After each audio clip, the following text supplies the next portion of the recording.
y'all, Renee here. I am here today to put together my version of the March 2021 sheet load of cards from Alicia at Call Me Crafty Owl.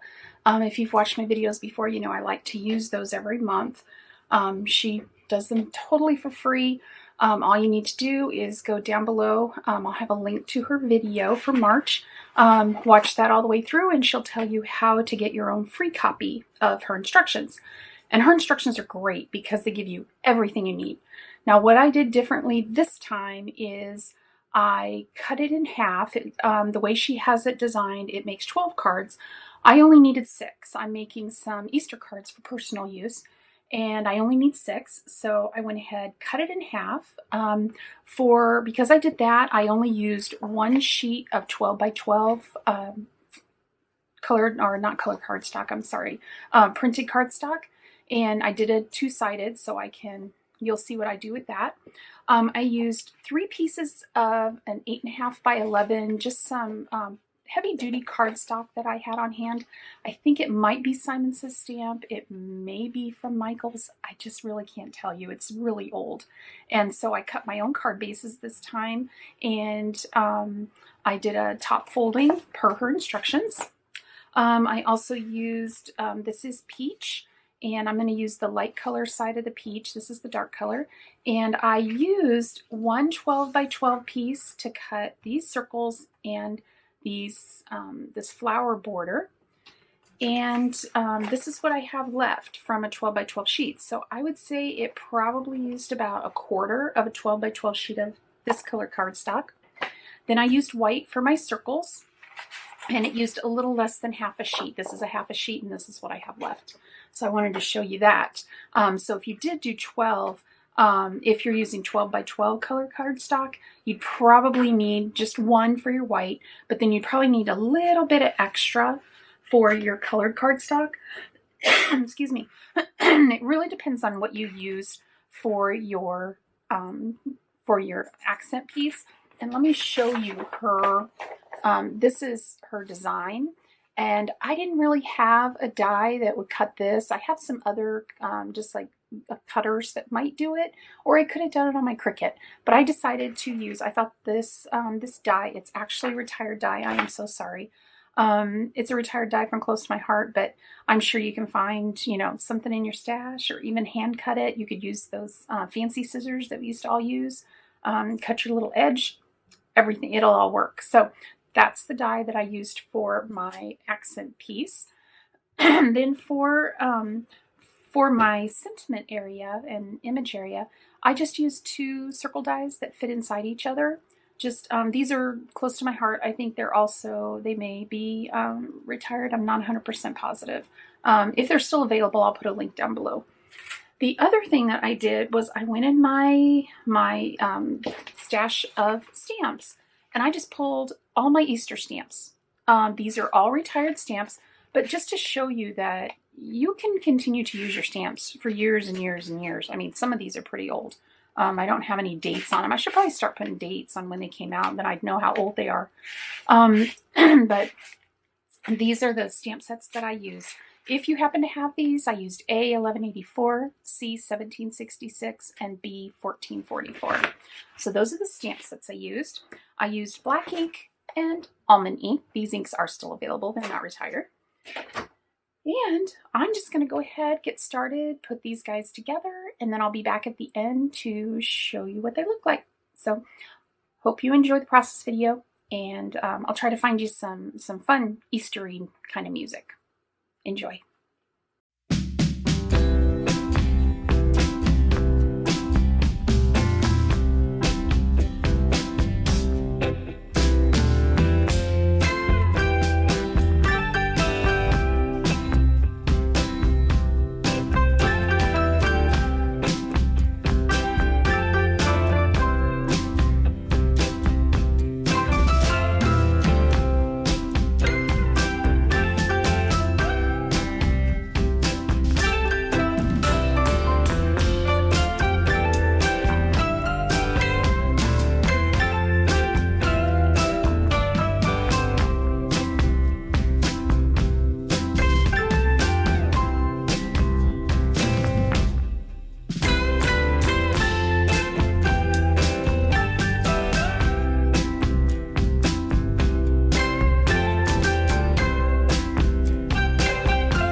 Okay, these turned out so cute. My friends and family who are getting these are just going to absolutely love them.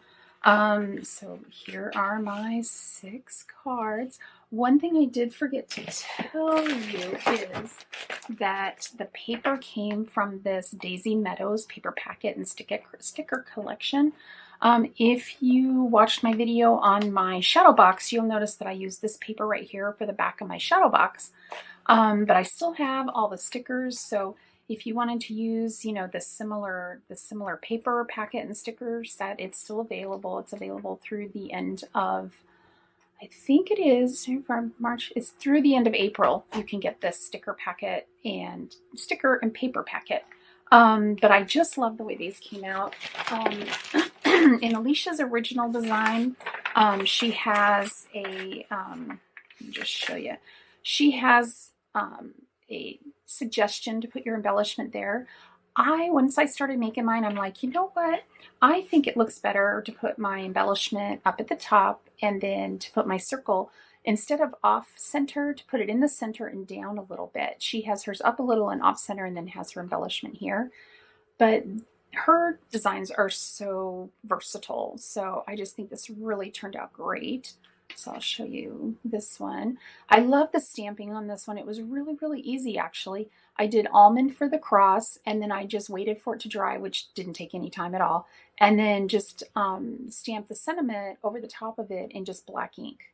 And I think it just turned out really wonderful. I originally was thinking about coloring that, and I thought, you know what? I don't have a lot of time. I need to get these done. So that's what I did. And this one's real simple. And I love, I used a light colored cardstock for the base. That way I don't have to put a liner inside the card. I can just write right on the card. So those are my March 2021 Sheetload cards. Again, if you're interested in getting these instructions, just go over to Alicia's channel. Here is her website, her YouTube channel, Call Me Crafty Al. And I'll also put a link down below to this particular video, and take a look at that. And if you have any questions, please let me know. I will be more than happy to help you out with anything that you need. If you want to get this paper packet and sticker collection, I will leave a link down below so you can get a hold of that.